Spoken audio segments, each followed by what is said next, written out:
que foi divulgada, que revelou que o nível de confiança dos brasileiros na Suprema Corte despencou. Sobre esse assunto, inclusive, a gente conversa agora com o cientista político André Rosa. Já temos o André, produção? Temos. André, muito bom dia. Aproveitei o gancho aqui, já puxei o assunto. Bom dia, obrigada pela gentileza de falar conosco. Já falei aqui sobre o caso do ministro Dias Toffoli, sobre ele ter declarado aqui ser suspeito agora no caso do Banco Master.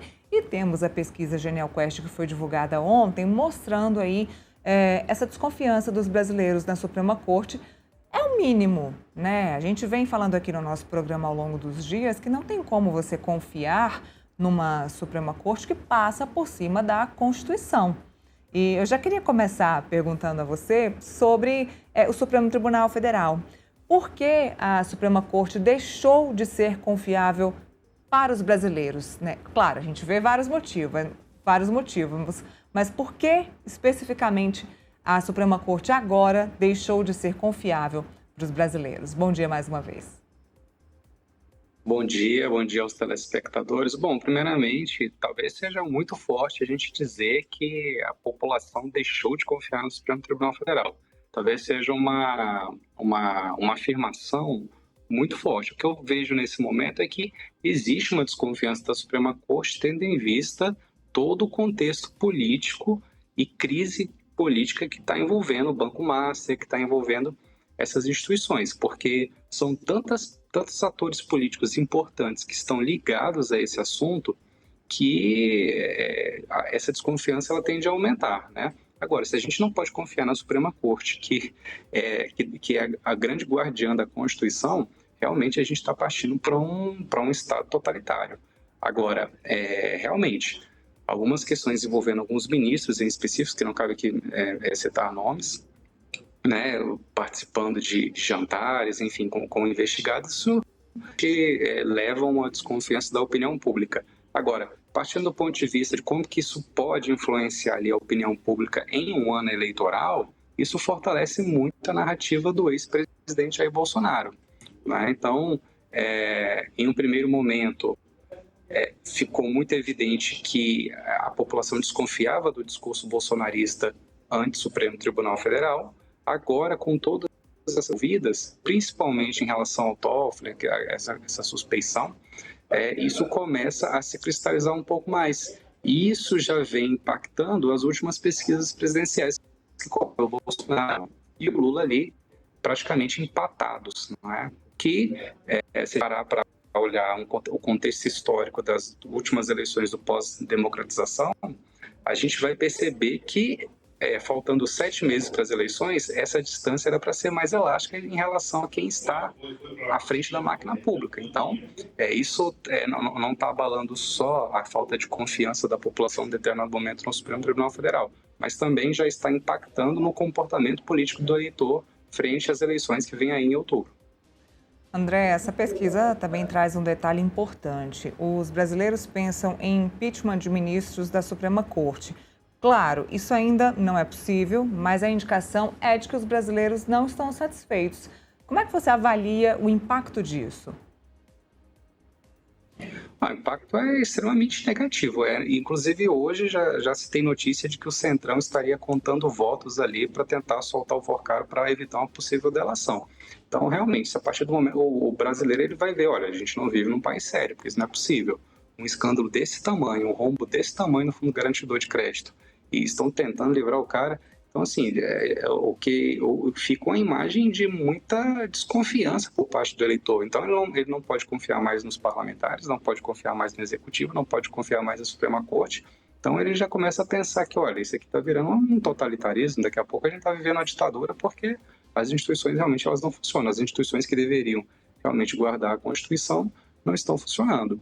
Então, para o eleitor, isso é muito ruim, desânimo, e talvez explique, né, essa grande migração para outros países, porque realmente as nossas instituições, dado o momento que nós estamos, realmente deixa o eleitor numa constrangedora.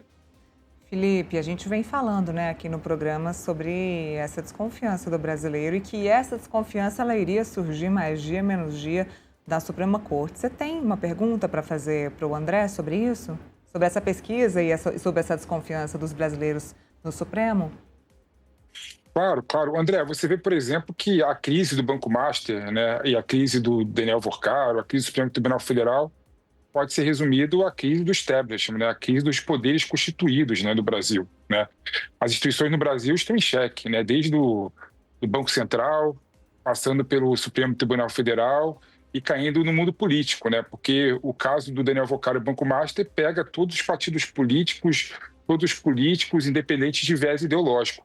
A minha pergunta vai no seguinte sentido, né, você vê que essa questão, esse contexto reforçaria, né, o discurso anti-establishment nessas eleições de 2026 e esse discurso poderia, por exemplo, piorar, né, a aprovação do governo e melhorar a aprovação, né, a situação de algum candidato que se coloque contra o sistema, né, e nesse caso o Flávio Bolsonaro, né, por representar o bolsonarismo, mesmo o bolsonarismo sendo também establishment, né, estaria ganhando força por conta disso?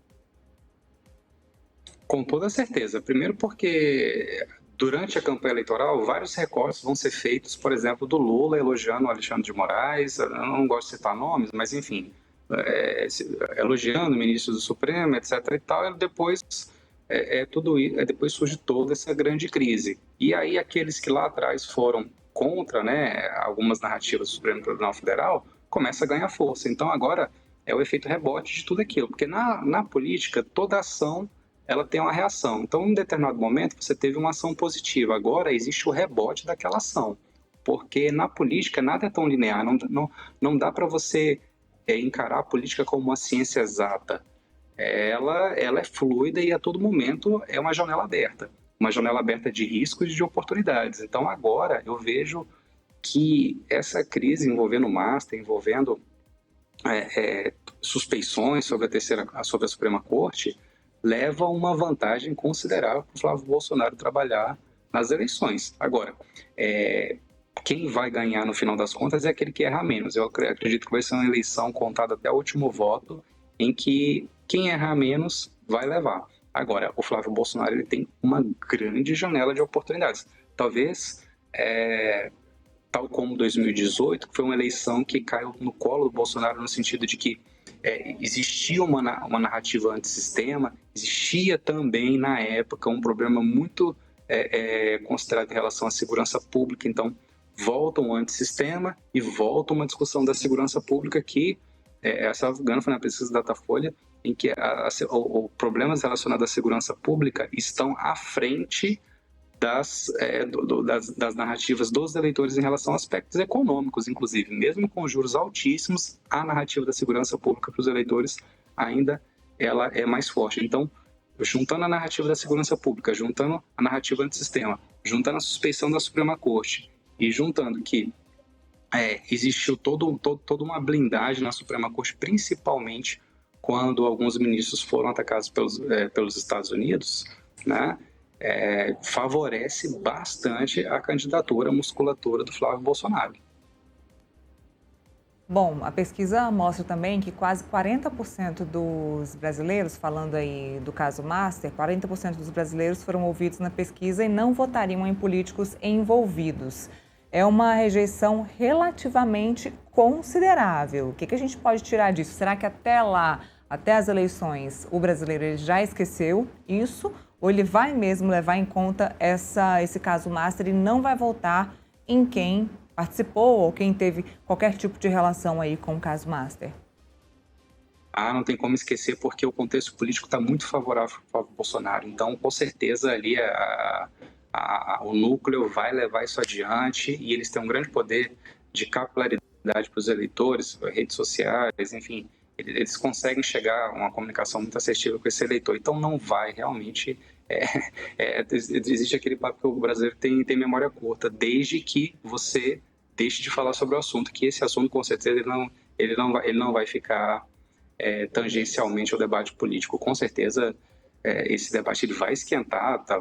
Pedido de CPI, agora parlamentares do Centrão tentando... Obviamente, se tiver uma notícia, a gente não tem a comprovação total, mas que estão tentando esvaziar para tentar evitar uma delação. Então, isso também pode remeter a uma renovação muito grande do próprio Congresso Nacional, assim como em 2018. A gente teve ali uma renovação de praticamente 60% dos congressistas. Talvez esse Congresso ele tende a dar uma reformulada, como você bem disse, né? O nosso colega também disse, o partido da esquerda e da direita vai ser todo mundo envolvido. Então, isso também sugere uma grande ação na política. Então, tem essa renovação que pode ser puxada pelo Flávio Bolsonaro, com a ajuda da Igreja Evangélica, pelo grande líder religioso que consegue congregar todos esses eleitores, que é o Silas Malafaia. Bom, para a gente finalizar, Felipe, você tem mais uma pergunta para o André? Eu tenho sim, Neila. O André, um ponto interessante nessa pesquisa é quando falam quem você acha que foi mais afetado, né, negativamente pelo escândalo do Banco Master, né? E separa entre direita, esquerda, independente e direita bolsonarista, e esquerda lulista. O que chama atenção é que, para a esquerda em geral, né, o culpado foi o Bolsonaro, o governo anterior, né? E para a direita, né, o culpado não foi o governo Lula, pelo contrário, foi o STF, né? Você vê, por exemplo, que a narrativa das eleições desse ano pode ser uma narrativa contra as instituições, contra o Supremo Tribunal Federal e menos bater no Lula, né? Ou você acha que vai ser, em relação à direita, vai ser esse o discurso, em relação à esquerda, vai ser realmente bater no Bolsonaro, porque o caminho está por aí? Não, na verdade, vai bater em todo mundo. Essa eleição, não dá para tirar que vai ser só o Supremo, porque o foco na eleição, o foco é tirar quem está no poder, né? E quem está no poder permanecer. Então, vai utilizar Supremo, vai utilizar Banco Master, tudo isso para atingir quem se quer tirar do poder. Então, a artilharia vai ser total. Não dá para a gente dizer que a eleição vai ser só contra o Supremo, porque quem está disputando as eleições são os candidatos à presidência da República. Isso vai ser utilizado diretamente, mas o foco, com certeza, vão atacar a popularidade do presidente Lula, vão tentar atacar o entorno do presidente Lula. Por outro lado, eu analiso que o presidente Lula também vai jogar uma narrativa de que quem gosta de banqueira são os direitistas. E, então tem uma série de narrativas. E eu vejo que hoje o PT está muito calado. Ele está tentando entender o que está acontecendo. Então, o PT está aí na quarta eleição. Então, ele está tentando entender o contexto primeiro, para não sair por aí falando um monte de asneira e isso piorar. Então, eu vejo que vai existir uma resposta, uma ação para tentar conter toda essa crise, e provavelmente o PT vai jogar tudo isso aí no colo da direita, porque é a direita que gosta de banqueiro, e por aí vai. Bom, André Rosa, muito obrigada. Agradeço muito pela análise, pelo bate-papo aqui conosco. Obrigada aí pelas explicações para quem está nos assistindo. Até uma próxima. Até uma próxima.